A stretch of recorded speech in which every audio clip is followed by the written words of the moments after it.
وإذا تتلى عليه آياتنا ولى مستكبرا كأن لم يسمعها كأن في أذنيه وقرا فبشره بعذاب أليم.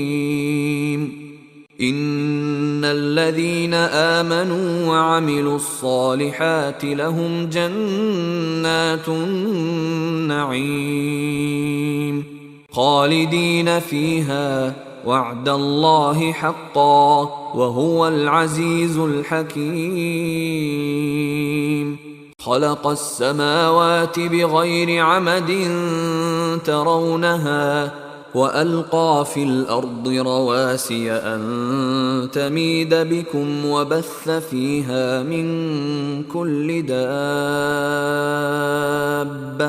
وأنزلنا من السماء ماء فأنبتنا فيها من كل زوج كريم.